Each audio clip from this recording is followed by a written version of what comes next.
Imagine living in a world where death moves faster than news. A world where a healthy man can wake up in the morning with nothing more than a fever and be dead before the next sunrise. A world where the bells of the church ring so often that people stop asking who died, because the answer is always the same: everyone.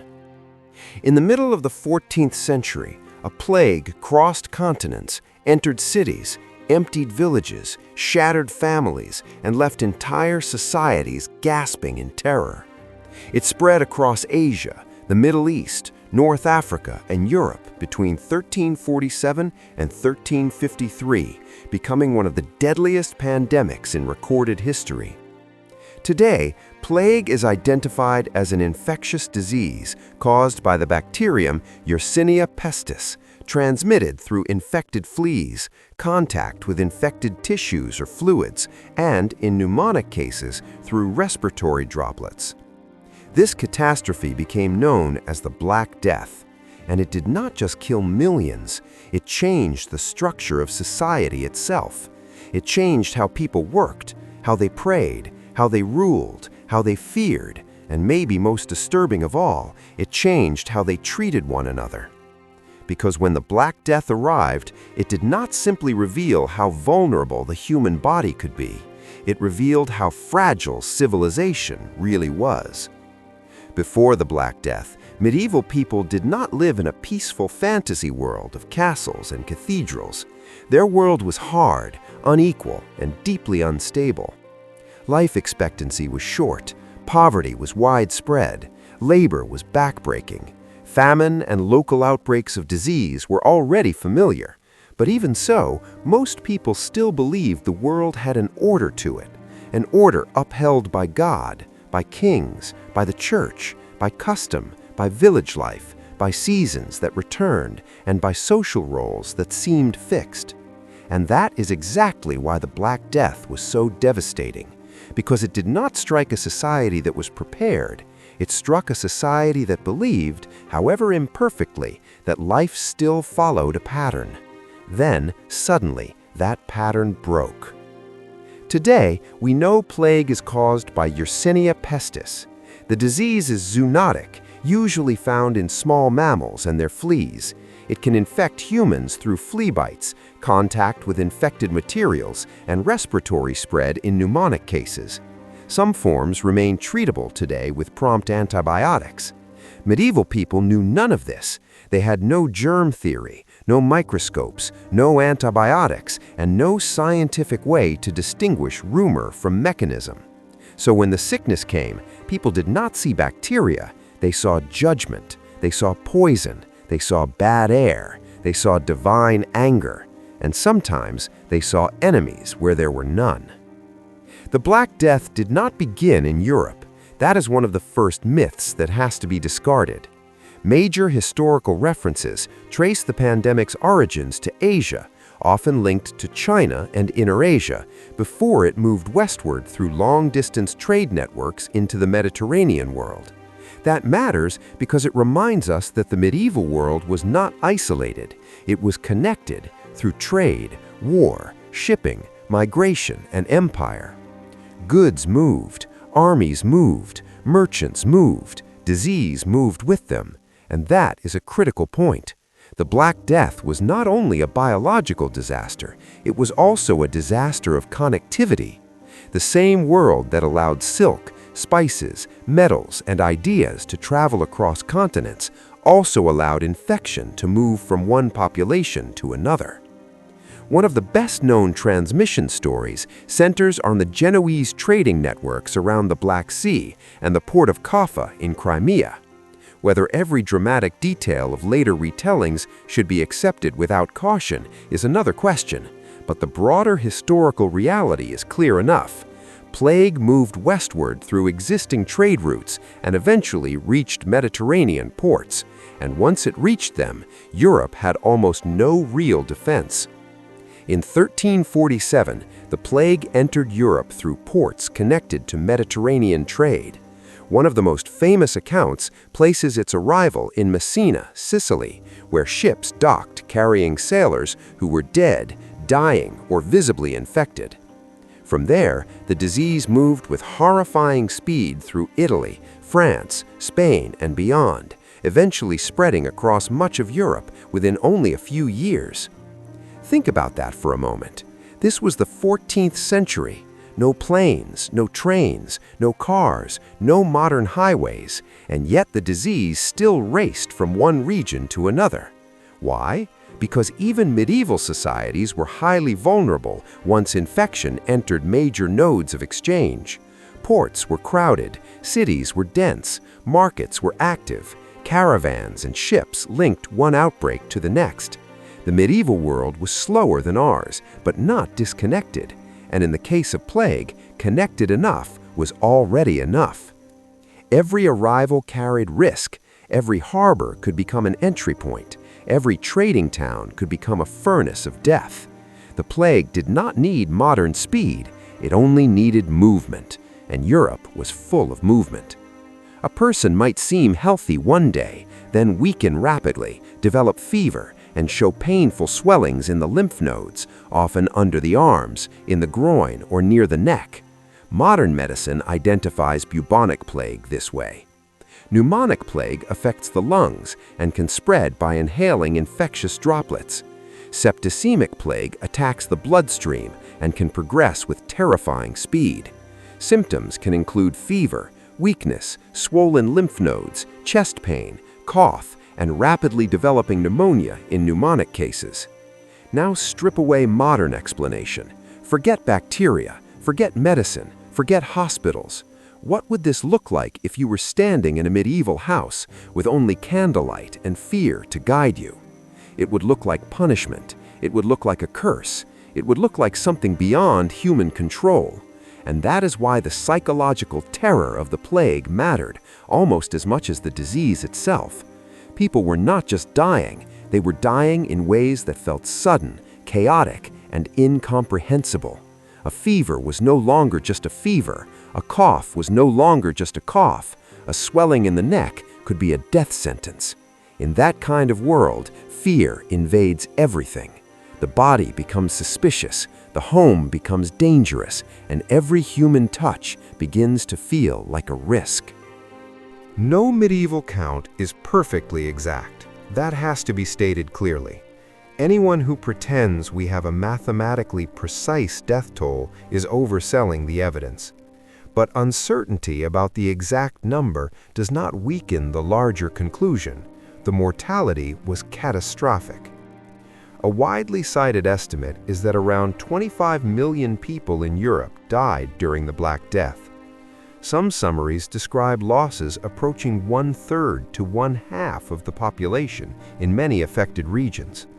Britannica notes that Western Europe did not regain its pre-1348 population level until the early 16th century. That is not a normal crisis. That is not even a severe recession of life. That is demographic collapse. Imagine every third person gone. Then imagine, in some places, closer to every second. Imagine farms without workers, churches without clergy, homes without parents, workshops without craftsmen, fields left empty because the hands that once tilled them are lying in the ground. Some villages disappeared. Some towns were crippled for generations. Some families ended so completely that no one remained to remember their names. This is what the phrase, "the Black Death," can hide if we are not careful. It sounds like a label, but behind that label were millions of individual deaths, millions of unfinished lives, millions of disappearances. There is a point in every catastrophe when suffering stops feeling exceptional and starts becoming the environment itself. That is what the plague did. Death became normal. Not acceptable, never that, but normal in the sense that it was everywhere. The dead piled up faster than ordinary burial practices could handle. Households lost several members in quick succession. Daily routines were interrupted. Trade faltered. Religious rites shortened or collapsed under pressure. The experience of time changed. because when disaster becomes constant, people stop living from plan to plan. They live from hour to hour. One reason the Black Death hit so hard is that medieval society had extremely limited public health capacity. There was no microbiology, no antibiotics, and no unified medical infrastructure capable of diagnosing and stopping plague at scale. Modern authorities such as WHO and CDC describe plague today as dangerous but treatable with rapid care. 14th century societies had none of those advantages. And that difference matters, because a plague is never just a test of the body. It is a test of systems, of institutions, of logistics, of trust, of whether a society knows enough and can coordinate enough to prevent mortality from turning into civilizational shock. Medieval Europe could not. So the plague did what all great crises do when systems are weak. It spread beyond medicine and into everything else. The Church shaped the calendar, morality, ritual, authority, and the interpretation of suffering itself. So when plague struck, people reached for the explanations available to them. Many saw the disease as divine punishment. Prayer intensified, confession intensified, penance intensified. Public acts of repentance took on new urgency.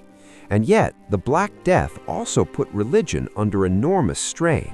Because what happens when the institution that claims to guide souls through life and death cannot prevent death from sweeping through every class, every town, and every household? What happens when priests themselves die in large numbers? What happens when churches remain standing, but the people inside them keep disappearing? The answer is not simple. The Black Death did not destroy faith overnight. That would be an oversimplification. Many became more devout, not less. Many clergy served courageously. Many people turned even more desperately toward prayer and ritual. But at the same time, the authority of institutions can weaken when catastrophe exposes their limits. The plague did not merely ask whether people believed in God. It asked whether the structures claiming to interpret God's will could still command confidence in a world drowning in death. That question did not disappear when the plague wave passed. It lingered, and lingering doubts have consequences. But the ugliest reaction to the Black Death was not theological confusion, it was persecution. When people cannot explain catastrophe, they often go looking for a culprit. And during the Black Death, Jewish communities in parts of Europe were falsely accused of poisoning wells and causing the plague. These accusations had no factual basis, yet they spread widely enough to fuel massacres and mass persecution. Recent historical commentary notes that tens of thousands of Jews were murdered during these waves of accusation and panic. This point should not be softened. The Black Death did not cause anti-Jewish hatred from nothing. That hatred already existed. What the plague did was intensify it, weaponize it, and give frightened societies a pretext for murder. And that matters, because it tells us something larger than plague history. It tells us that under extreme stress, societies often do not become rational. They become accusatory. They become paranoid. They become cruel. People would rather believe in a poisoned well than admit they do not understand what is killing them, because ignorance is terrifying. But a lie with a target can feel strangely comforting. That is one of the darkest lessons of pandemic history. Disease kills bodies, but fear kills truth. And sometimes it kills innocent people too. Now comes the part many casual histories mention too quickly. Yes, the Black Death was a tragedy, but it was also an economic earthquake. When millions of people die, labor becomes scarce. And when labor becomes scarce, power begins to shift. Economic historians note that before the plague, population pressures tended to keep labor low and strengthen the position of landlords. After the Black Death, the labor pool became much smaller. That changed bargaining power. In many places, survivors could demand better terms, and wages rose over time, even if the exact pattern varied by region and occupation. This is where simplistic history fails. People say the plague ended feudalism. That is too neat, too absolute, too careless. The stronger claim is this: the Black Death severely weakened older assumptions about labor, land, and social hierarchy.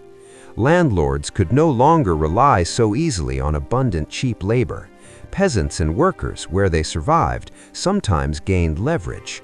The relationship between labor and power was altered, and once altered, it was not easy to restore. Elites tried, of course. Authorities passed laws to restrict wages and movement in some places. That was the predictable response of a class trying to preserve its position. But law cannot fully reverse demographics. If half your workforce is dead, your decrees do not create new bodies. They only reveal your desperation. So the plague changed the economy not because anyone wanted reform, but because mass mortality made the old balance harder to maintain. This is one of history's harshest truths. Sometimes systems change not through enlightenment, but through catastrophe. Political systems were shaken too. Rulers depended on population, on taxpayers, laborers, soldiers, and local officials.